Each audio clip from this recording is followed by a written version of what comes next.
Om Namo Bhagavate Vasudevaya. Om Namo Bhagavate Vasudevaya. Om Namo Bhagavate Vasudevaya. Srimad Bhagavatam, Canto 1, Chapter 2, Text 13.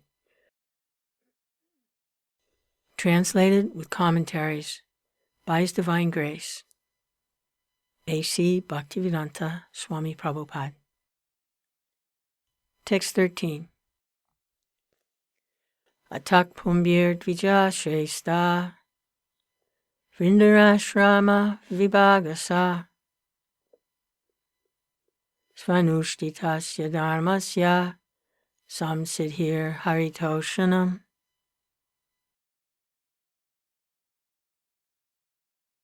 Translation. O best among the twice-born, it is therefore concluded that the highest perfection one can achieve by discharging his prescribed duties, dharma, according to caste divisions and order of life, is to please the Lord, Hari. Purport. Human society all over the world is divided into 4 castes and 4 orders of life. The 4 castes are the intelligent caste, the martial caste, the productive caste, and the laborer caste. These castes are classified in terms of one's work and qualification, and not by birth. Then again, there are 4 orders of life, namely the student life, householder's life, the retired, and the devotional life. In the best interest of human society, there must be such divisions of life. Otherwise, no social institution can grow up in a healthy state. And in each and every one of the above-mentioned divisions of life, the aim must be to please the supreme authority of the personality of Godhead. This institutional function of human society is known as the system of Varnashram Dharma, which is quite natural for the civilized life. The Varnashram institution is constructed to enable one to realize the absolute truth. It is not for artificial domination of one division over the other. When the aim of life, that is, realization of the absolute truth, is missed by too much attachment for indriya priti, or sense gratification, as it is already discussed herein before, the institution of the Varnashram is utilized by selfish men to pose an artificial predominance over the weaker section.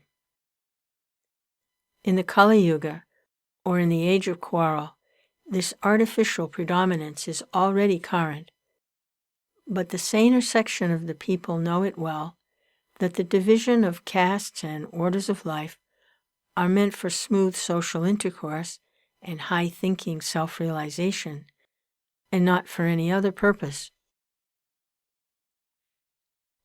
Text 14.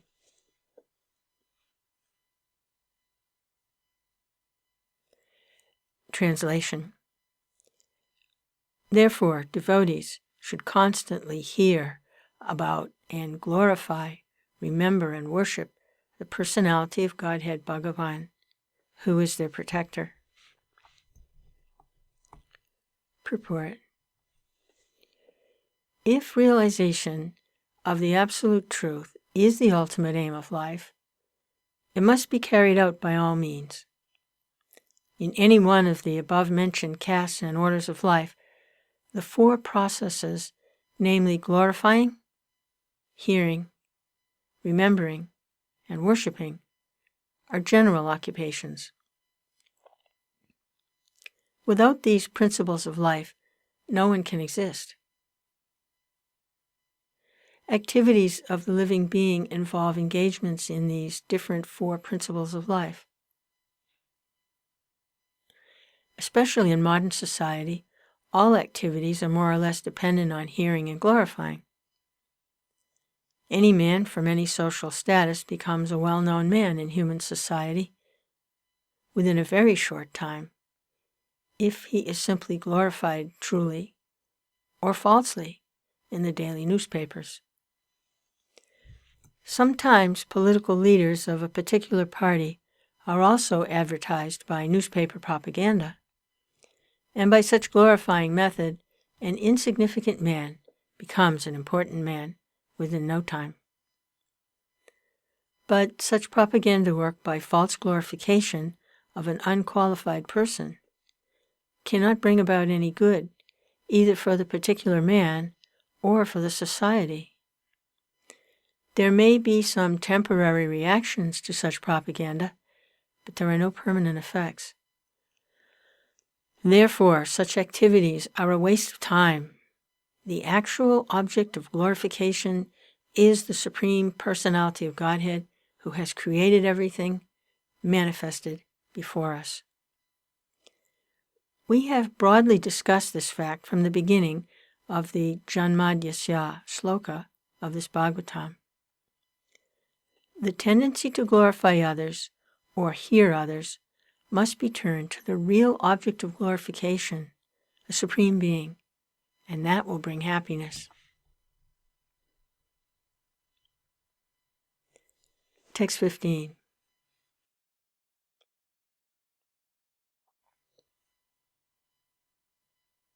Translation. With sword in hand, intelligent men cut through the labyrinthine knots of reactionary work, karma, by remembering the Lord. Therefore, who will not pay attention to his message? Purport.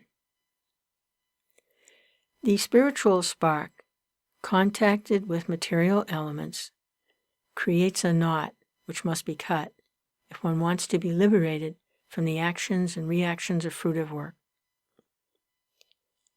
Liberation means freedom from the cycle of reactionary work. This liberation automatically follows for one who constantly remembers the transcendental pastimes of the personality of Godhead. This is because all activities of the Supreme Lord, his Leela, are transcendental to the modes of the material energy. They are all attractive spiritual activities, and therefore constant association with the spiritual activities of the Supreme Lord gradually spiritualizes the conditioned soul and ultimately severs the knot of material bondage. Liberation from material bondage is, therefore, a byproduct of devotional service. Attainment of spiritual knowledge is not sufficient to ensure liberation. Such knowledge must be overcoated with devotional service, so that ultimately the devotional service alone predominates. Then liberation is made possible. Even the reactionary work of the fruitive workers can lead one to liberation when it is overcoated with devotional service. Karma, overcoated with devotional service, is called karma yoga. Similarly, empirical knowledge, overcoated with devotional service, is called jnana yoga. But pure bhakti yoga is independent of such karma and jnana, because it alone can not only endow one with liberation from the conditional life, but can also award one with the transcendental, loving service of the Lord. Therefore, any sensible man who is above the average man with a poor fund of knowledge must constantly remember the personality of Godhead by hearing about him, by glorifying him, by remembering him, by worshiping him always without cessation. That is the perfect way of devotional service. The Goswamis of Vrindavan, who were authorized by Sri Chaitanya Mahaprabhu to preach the bhakti cult, rigidly followed this rule and made immense literatures of transcendental science for our benefit. They have chalked out ways for all classes of men in terms of the different castes and orders of life in pursuance of the teachings of Srimad Bhagavatam and similar other authoritative scriptures.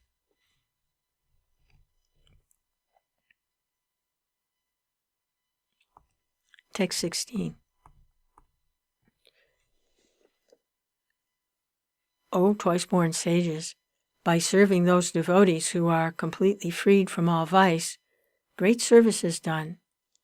By such service, one gains affinity for hearing the messages of Vasudeva. Purport. The conditional life of a living being is caused by his revolting against the Lord. There are men called Deva, or godly living beings, and there are men called Asuras, or demons, who are against the authority of the Supreme Lord. In the Bhagavad Gita, 16th chapter, a vivid description of the Asuras is given, in which it is said that the Asuras are put into lower and lower states of ignorance, life after life, and so sink to the lower animal forms and have no information of the absolute truth, the personality of Godhead.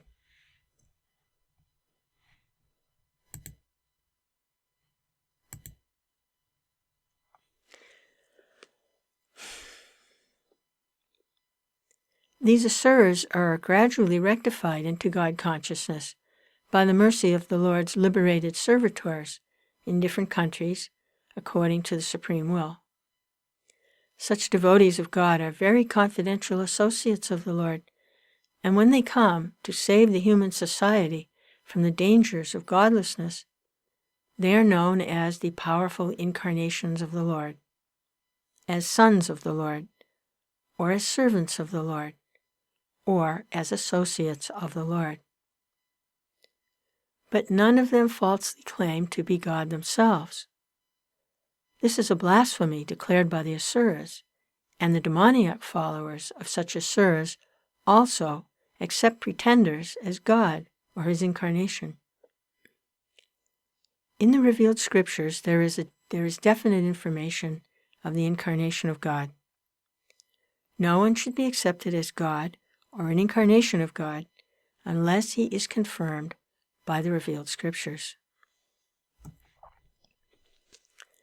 These servants of God are to be respected as God by the devotees who actually want to go back to Godhead. Such servants of God are called Mahatmas, or the Tirthas, and they preach according to particular time and place. The servants of God urge people to become devotees of the Lord. They never tolerate being called God. Sri Chaitanya Mahaprabhu was God himself, according to the indications of the revealed scriptures. But he played the part of a devotee. People who knew him to be God addressed him as God, but he used to block his ears with his hands and chant the names of Lord Vishnu. He strongly protested against being called God, although undoubtedly he was God himself. The Lord behaves so to warn us against unscrupulous men who take pleasure in being addressed as God. These servants of God come to propagate God consciousness, and intelligent people should cooperate with them in every respect. By serving the servant of God, one can please God more than by directly serving the Lord. The Lord is more pleased when he sees that his servants are properly respected, because such servants risk everything for the service of the Lord, and so are very dear to the Lord. The Lord declares in the Bhagavad Gita, 1869, that no one is dearer to him than one who risks everything to preach his glory. By serving the servants of the Lord, one gradually gets the quality of such servants, and thus one becomes qualified to hear the glories of God. The eagerness to hear about God is the first qualification of a devotee for entering the kingdom of God. Text 17. Shrinvatam svakata Krishna punya shravana kirtana vidyantasto yabhadrani vidunoti saritsatam. Translation. Sri Krishna, the personality of Godhead, who is the Paramatma, super soul in everyone's heart, and the benefactor of the truthful devotee, cleanses desire for material enjoyment from the heart of the devotee who relishes his messages, which are in themselves virtuous when properly heard and chanted. Purport. Messages of the personality of Godhead Sri Krishna are non-different from him. Whenever, therefore, offenseless hearing of God is undertaken, it is to be understood that Lord Krishna is present there in the form of transcendental sound, which is as powerful as the Lord personally.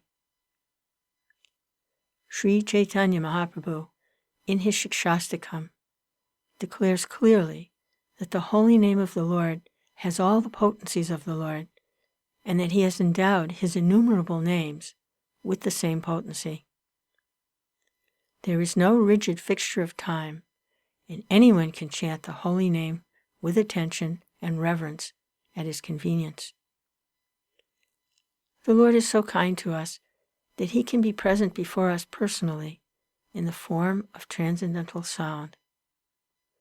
But, unfortunately, we have no taste for hearing and glorifying the Lord's name and activities.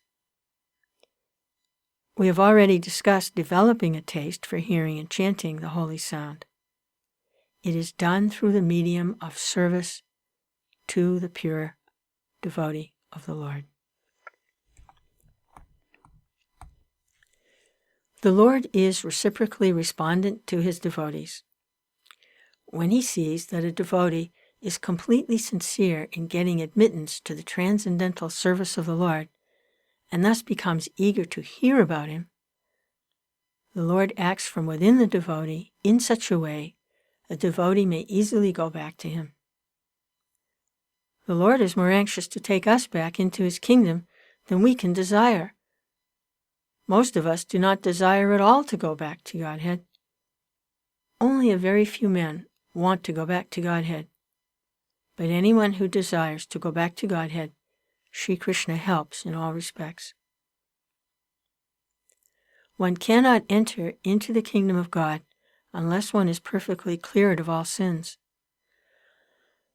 The material sins are products of our desires to lord it over material nature. It is very difficult to get rid of such desires. Women and wealth are very difficult problems for the devotee making progress on the path back to Godhead. Many stalwarts in the devotional line fell victim to these allurements and thus retreated from the path of liberation. But when one is helped by the Lord himself, the whole process becomes as easy as anything, by the divine grace of the Lord. To become restless in the contact of women and wealth is not an astonishment, because every living being is associated with such things from a remote time, practically immemorial, and it takes time to recover from this foreign nature. But if one is engaged in hearing the glories of the Lord, gradually he realizes his real position. By the grace of God, such a devotee gets sufficient strength to defend himself from the state of disturbances, and gradually all disturbing elements are eliminated from his mind.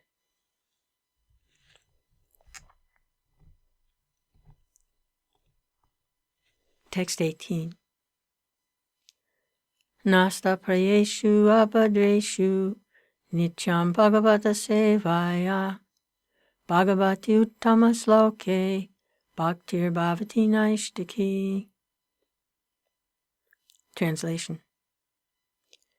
By regularly hearing the Bhagavatam and rendering service unto the pure devotee, all that is troublesome to the heart is practically destroyed, and loving service unto the glorious Lord, who is praised with transcendental songs, is established as an irrevocable fact.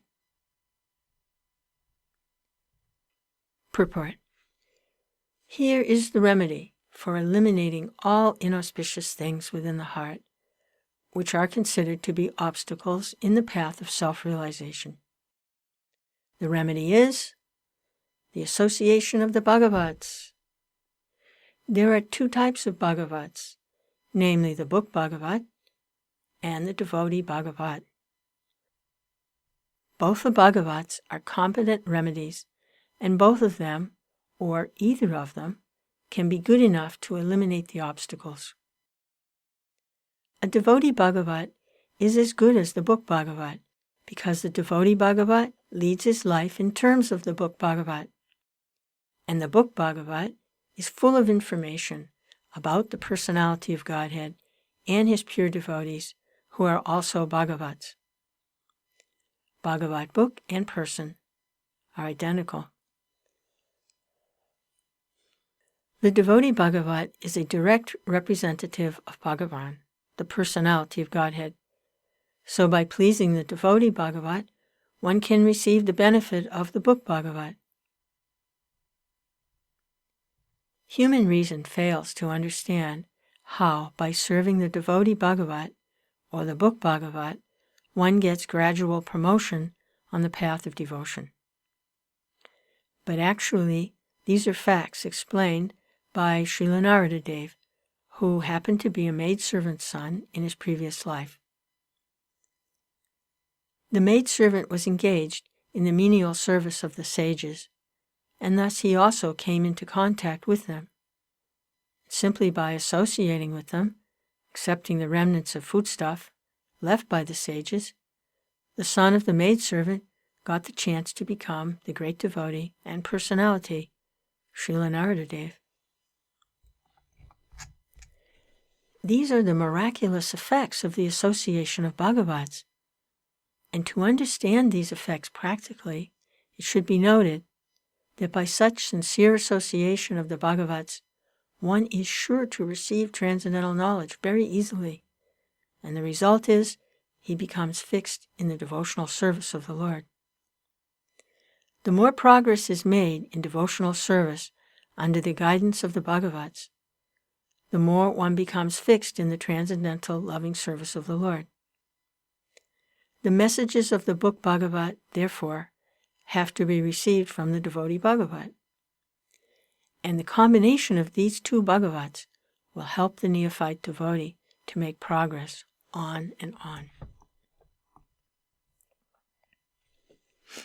Text 19. Tada rajas tamo bhava kama loba dayaschaye cheta etar anavidham stitam sattve prasidati. Translation. At the time loving service is established in the heart, the modes of passion, rajas, and ignorance, tamas, and lust and desire, kama, disappear from the heart. Then the devotee is established in goodness and becomes happy. Purport. A living being in his normal constitutional position is fully satisfied in spiritual bliss. This state of existence is called Brahmabhuta, or Atmanandi, or the state of self-satisfaction. The inactive fool is in the state of foolish ignorance, whereas the self-satisfied Atmanandi is transcendental to the material state of existence. This stage of perfection is attained as soon as one is fixed up in irrevocable devotional service. Devotional service is not inactivity, but the unalloyed activity of the soul. The soul's activity becomes adulterated in contact with matter, and as such, the diseased activities are expressed in the form of lust, desire, hankering, inactivity, foolishness, and sleep. The effect of devotional service becomes manifest by complete elimination of these effects of passion and ignorance. The devotee is fixed at once in the mode of goodness, and he makes further progress to rise up to the position of Vasudeva, or the state of unmixed sattva, or Suddha-sattva state. In the Suddha-sattva state only can one always see Krishna eye to eye by dint of pure affection for the Lord. A devotee is always in the mode of unalloyed goodness. Therefore he harms no one. But the non-devotee, however educated he may be, is always harmful. A devotee is neither foolish nor passionate. The harmful, foolish, and passionate cannot be devotees of the Lord, however they may advertise themselves as devotees by outward dress. A devotee is always qualified with all the good qualities of God. Quantitatively, such qualifications may be different, but qualitatively, both of them are one and the same.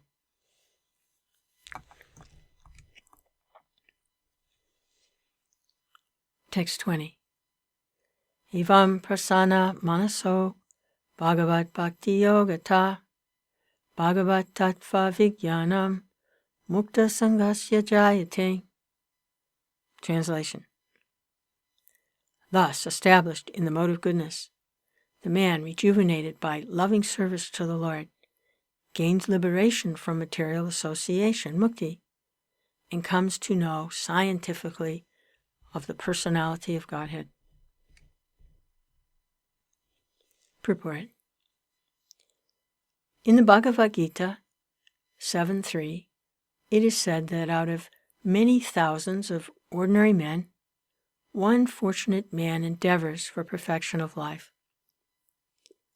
Mostly they are conducted by the modes of passion and ignorance, and thus they are engaged always in lust, desire, hankerings, ignorance, and sleep. Out of many such man-like animals, there is actually a man who knows the responsibility of human life and thus tries to make life perfect by following the prescribed duties. Out of such many thousands of persons who have thus attained success in human life, one may know scientifically about the personality of Godhead Sri Krishna. In the same Bhagavad Gita, it is also said that scientific knowledge of Sri Krishna is understood only by the process of devotional service, bhakti yoga. The very same thing is confirmed herein in the above words. No ordinary man, or even one who has attained success in human life, can know scientifically or perfectly the personality of Godhead. Perfection of human life is attained when one can understand that he is not the product of matter, but is in fact spirit. And as soon as one understands that he has nothing to do with matter, he at once ceases his material hankerings and becomes enlivened as a spiritual being. This attainment of success is possible when one is above the modes of passion and ignorance, or in other words, when one is actually a Brahmin by qualification. Brahmin is the symbol of Sattva-gun, or the mode of goodness. And others who are not in the mode of goodness are either Kshatriya, Vaishya, Sudra, or less than the Sudra. The Brahminical stage is the highest stage of human life because of its good qualities. So one cannot be a devotee unless one at least qualifies as a Brahmin. The devotee is already a Brahmin by action. But that is not the end of it. As referred to above, such a Brahmin has to become a Vaishnav. In fact, to be actually in the transcendental stage. A pure Vaishnava is a liberated soul and is transcendental to the position of a Brahmin, even. In the material stage, even a Brahmin is also a conditioned soul, because in the Brahminical stage the conception of Brahman or transcendence is realized, but in that stage scientific knowledge of the Supreme Lord is lacking. One has to surpass the Brahminical stage and reach the Vasudeva stage to understand the personality of Godhead Krishna. The science of the personality of Godhead is the subject matter for study by the postgraduate students in the spiritual line. Foolish men, or men with a poor fund of knowledge, do not understand the Supreme Lord, and they interpret Krishna according to their respective whims. The fact is, however, that one cannot understand the science of the personality of Godhead unless one is freed from the contamination of the material modes, even up to the stage of a Brahmin. When a qualified Brahmin factually becomes a Vaishnava, in the enlivened state of liberation, he can know what is actually the Supreme Lord. Text 21. Vidyate hridaya grantis, chidyante sarvasamsaya, shiyante chasya karmani, drista evat manishvare. Translation. Thus the knots of the heart and all misgivings are cut to pieces. The chain of fruitive actions, karma, is terminated when one sees the self as master. Purport. Attainment of scientific knowledge of the personality of Godhead means seeing one's own self simultaneously. As far as the identity of the living being as spirit self is concerned, there are a number of speculations and misgivings. The materialist does not believe in the existence of the spirit self, and empiric philosophers believe in the impersonal feature of the whole spirit without individuality of the living beings. But the transcendentalist affirms that the soul and the supersoul are two different identities, qualitatively one, but quantitatively different.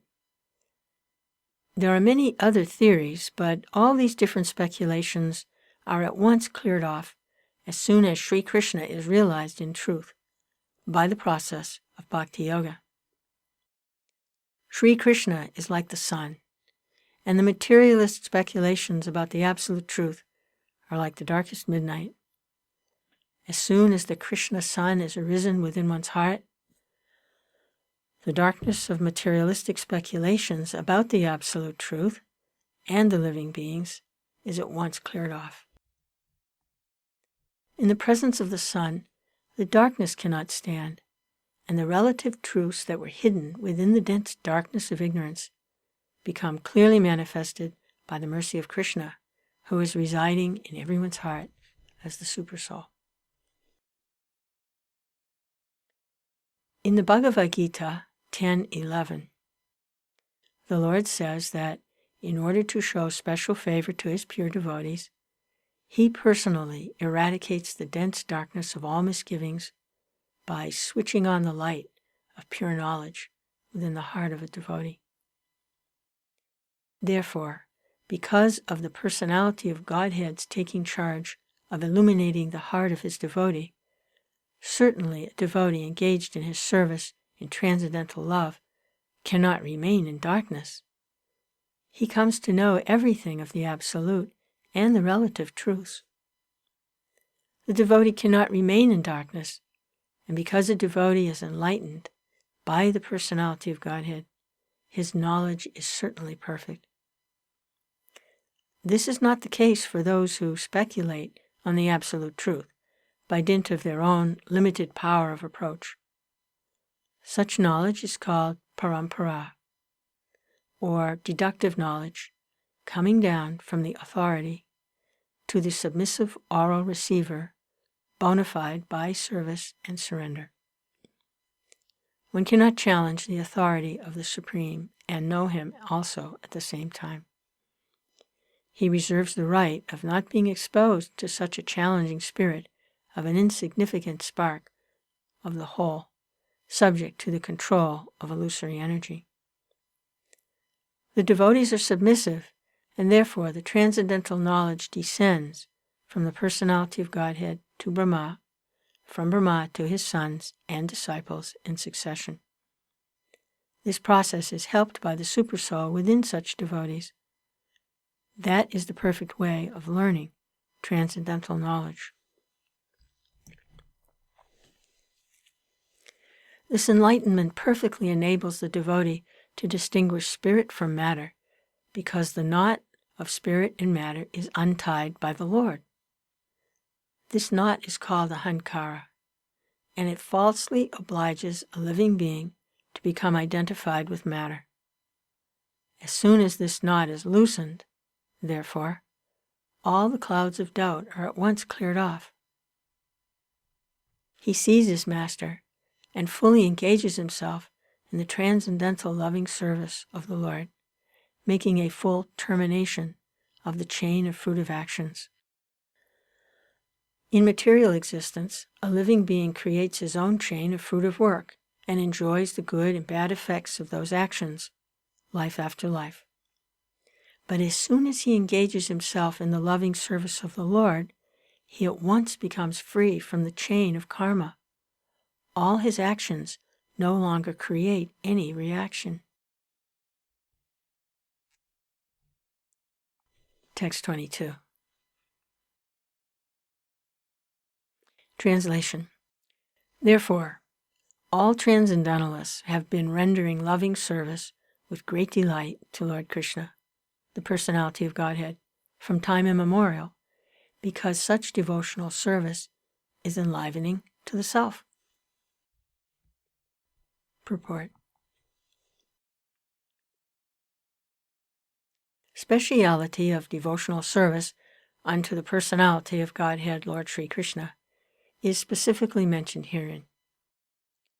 Lord Sri Krishna is the Swayam Rupa personality of Godhead, and all other forms of Godhead, beginning from Sri Baladev, Shankarshan, Vasudev, Aniruddha, Pradyumna, Narayan, Purusha avatars, Guna avatars, Leela avatars, Yuga avatars, and many other thousands of manifestations of the personality of Godhead, are Lord Sri Krishna's plenary portions and integrated parts.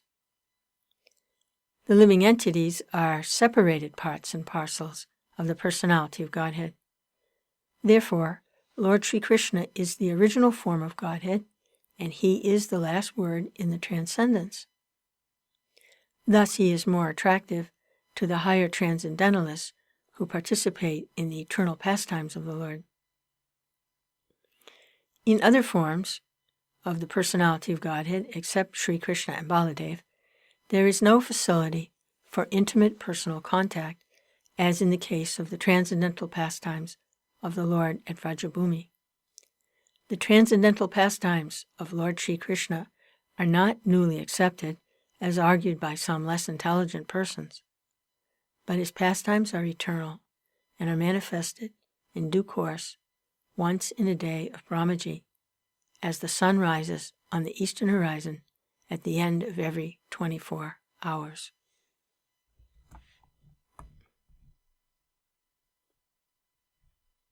Text 23. Translation. The Transcendental Lord is indirectly associated with the three modes of material nature, namely passion, goodness, and ignorance, and just for the material world's creation, maintenance, and destruction, he accepts the three qualitative forms of Brahma, Vishnu, and Shiva. Of these three, all living beings can derive ultimate benefit from Vishnu, a form of the quality of goodness. Purport. That Lord Sri Krishna, by his plenary parts, should be rendered devotional service as explained above, is confirmed by this statement. Lord Sri Krishna and all his plenary parts are Vishnu Tattva, or the Lordship of Godhead. From Sri Krishna, the next manifestation is Baladev. From Baladev is Shankarshan. From Shankarshan is Narayan. From Narayan, there is the second Shankarshan, and from this Shankarshan, the Vishnu Purusha avatars. The Vishnu, or the deity of the quality of goodness in the material world, is the Purusha avatar known as Chirodakshai Vishnu, or Paramatma. Brahma is the deity of Rajas, passion, and Shiva of ignorance. They are the three departmental heads of the three qualities of the material world. Creation is made possible by the goodness of Vishnu, and when it is required to be destroyed, Lord Shiva does it by Tandavanritya. The materialists and the foolish human beings worship Brahma and Shiva respectively, but the pure transcendentalists worship the form of goodness, Vishnu, in his various integrated forms and separated forms.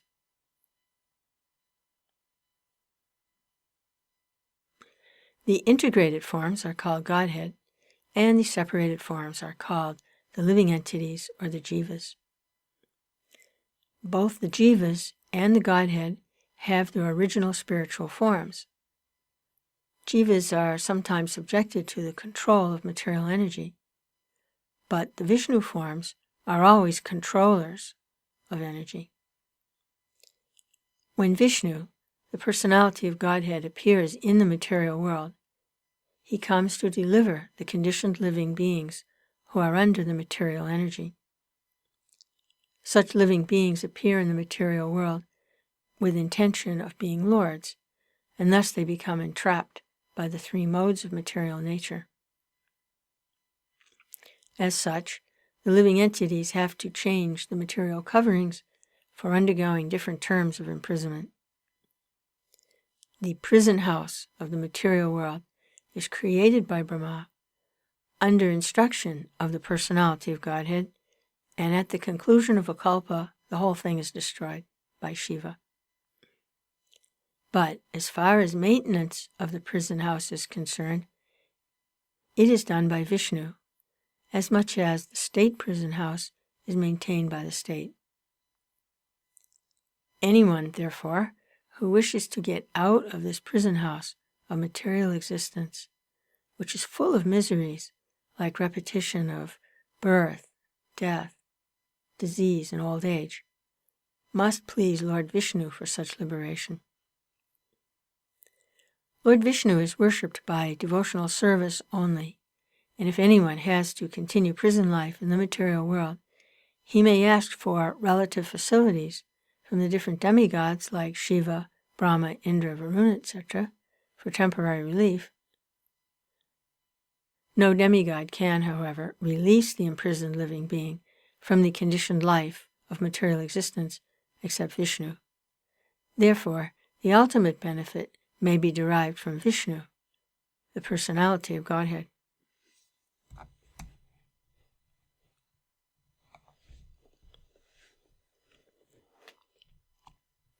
Text 24. Coal, firewood, is better than raw wood, and fire is even better, for fire is the soul of Vedic sacrifice. Similarly, passion, rajas, is better than ignorance, tamas, but goodness, sattva, is best because by goodness one can come to realize the absolute truth, Brahman. Purport. As explained above, one can get release from the conditioned life of material existence by devotional service to the personality of Godhead. It is further comprehended herein that one has to rise up to the platform of the mode of goodness, sattva, so that he can be eligible for the devotional service of the Lord. But if there are impediments on the progressive path, anyone, even from the platform of tamas, can gradually rise up to the Sattva platform by the expert direction of the spiritual master. Sincere candidates must, therefore, approach an expert spiritual master for such a progressive march, and the bona fide expert spiritual master is competent to direct a disciple from any stage of life, tamas, rajas, or sattva. It is a mistake, therefore, to consider that worship of any quality or any form of the Supreme Personality of Godhead is equally beneficial. Except Vishnu, all separated forms are manifested under the conditions of material energy, and therefore the forms of material energy cannot help anyone to rise to the platform of sattva, which alone can liberate a person from the material bondage. The uncivilized state of life, or the life of the lower animals, is controlled by the modes of tamas. The civilized life of man, with a passion for various types of material benefits, is the stage of rajas. The rajas stage of life gives a slight clue to the realization of the absolute truth in the forms of fine sentiments in philosophy, art, and culture, with moral and ethical principles. But the mode of sattva is a still higher stage of material quality, which actually helps one in realizing the absolute truth. In other words, there is a qualitative difference between the different kinds of worshiping methods, as well as their respective results derived from the predominating deities, namely Brahma, Vishnu, and Hara.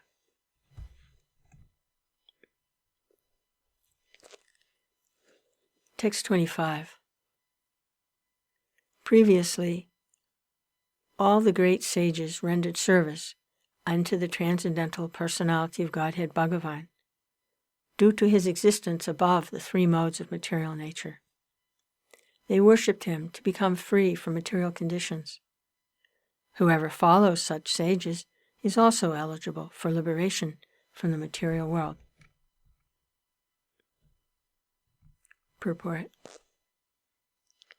The purpose of performing religion is neither to profit by material gain, nor to get the simple knowledge of discerning matter from spirit. The ultimate aim of religious performances is to release oneself from material bondage and regain the life of freedom in the transcendental world where the personality of Godhead is the Supreme Person. Laws of religion are, therefore, directly enacted by the personality of Godhead, and except the Mahajans, or the authorized agents of the Lord, no one knows the purpose of religion. There are 12 particular agents of the Lord who know the purpose of religion, and all of them render transcendental service unto him. Persons who desire their own good may follow these Mahajans and thus attain the supreme benefit.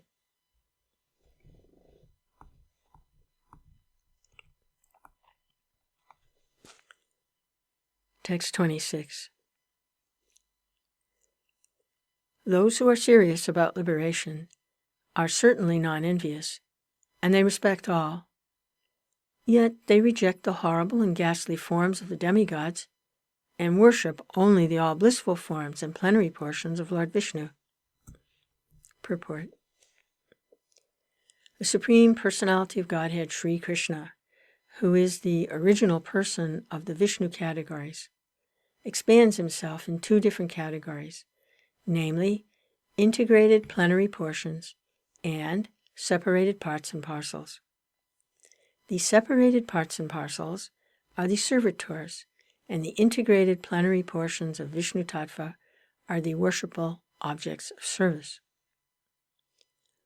All demigods who are empowered by the Supreme Lord are also separated parts and parcels. They do not belong to the categories of Vishnu Tattva.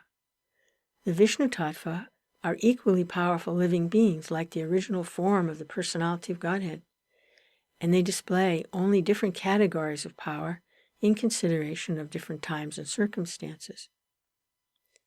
The separated parts and parcels are powerful by limitation. They do not have unlimited power like the Vishnu Tattvas. Therefore, the Vishnu Tattvas, or the plenary portions of Narayan, the personality of Godhead, are never to be classified in the same categories with the parts and parcels. If anyone does so, he becomes at once an offender by the name Pashandi. In the age of Kali, many foolish persons commit such unlawful offenses and equalize the two categories. The separated parts and parcels have different positions in the estimation of material powers, and some of them are like Kalabhairava, Smasabhairava, Sani, Mahakali, Chandika. These demigods are worshipped mostly by those who are in the lowest categories of the mode of darkness or ignorance, and there are others who are in the mode of passion and worship demigods like Brahma, Shiva, Surya, Ganesh, and many similar deities, urged by the desire for material enjoyment. But those who are actually situated in the mode of goodness, Sattva-gun, of material nature, worship only Vishnu Tattvas. Vishnu Tattvas are represented by various names and forms such as Narayan, Damodar, Vamana, Govinda, Adhokshaja, etc. The qualified Brahmins worship the Vishnu Tattvas represented by the Shalagram Shila, and so also some of the higher castes like the Kshatriyas and Vaishyas worship the Vishnu Tattvas generally. Highly qualified Brahmins situated in the mode of goodness have no grudges against the mode of worship of others. They have all respect for other demigods, even though they are ghastly looking, like the Kalabhairava or Mahakali, etc. They know very well that these horrible features of the Supreme Lord are all different servitors of the Lord under different conditions. Yet they reject the worship of both horrible and attractive features of the demigods, and they concentrate only on the forms of Vishnu, because they are serious about liberation from the material conditions. The demigods, even to the stage of Brahma, the supreme of all the demigods, cannot offer liberation to anyone. Hiranyakashipu underwent a severe type of penance to become eternal in life, but his worshipful deity, Brahma, could not satisfy him with such blessings.